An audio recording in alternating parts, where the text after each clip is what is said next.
Okay, I'm claiming that things that exist behave, and things that are real behave. And Cashify brings up an example that is itself typical of the kind of challenge to the statement, which is, what about silence?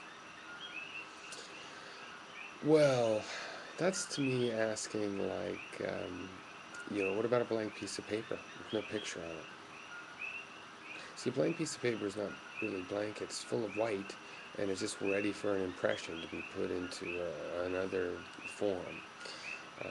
You know, the silence is the same thing. It's a blank piece of sonic paper, if you will, in the mind. And something's meant to go there. If you have a working hearing system, closest you could get to silence, if you think about it, every example of silence you've ever had in the real world, there was some sound.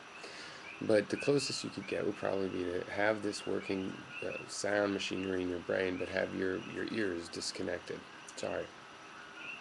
And uh, even then, you would have memories of sounds. You would have just the kinds of static and stuff that just feeds into the circuitry. So, to really have this true absolute silence, which is being also presented as a somehow true absolute experience, the real, um, you would have to not have ears or hearing machinery at all. Then you'd have a total silence, no piece of paper. But then again, is that really a type of experience? Is that our highest experience? So that, for example, I can't see in the UV. So do I have the highest, most purest UV experience of all of the creatures? Compared to bees, let's say, that can see in the UV, they have a lesser experience of UV than me because mine is the nothingness. Or is it only for the bee who has the UV kind of mental paper uh, that it would be good to have it be blank?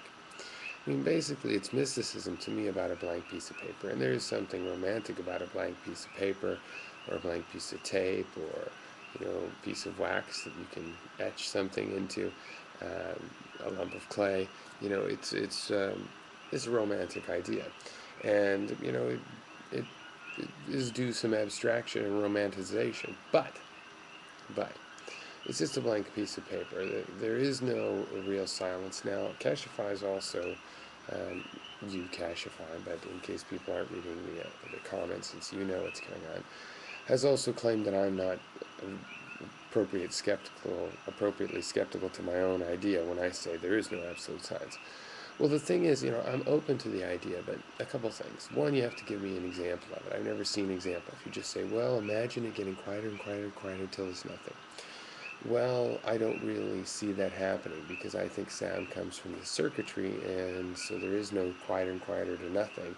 Because quieter and quieter to nothing, if there's sound circuitry, means there's still sound circuitry on which there will always be some energy, some noise, some energy creating sonic noise in this case. So I just don't logically see the possibility, and I don't have an example of it. You want to give me an example, fine, but you can't just say, well, assume that, you know, because, if I believe that you can reduce sound infinitely into to nothing, that's saying something about the mind. If the mind is just this metaphysical thing, and I'm supposed to assume that everything can be divided equally and whatnot, no. Then yes, but no, I don't believe that. I believe that the mind is a device. It's able to hear sounds, and it does hear sounds. And if there are no ears, then it generates static and noise that may not have much meaning for us, but would be scribbles on this mental paper that we have. And that's basically what the senses are. The sense spaces is each one is its own mental paper for a kind of feeling that we can etch on there that represents something about our interactions with our environment.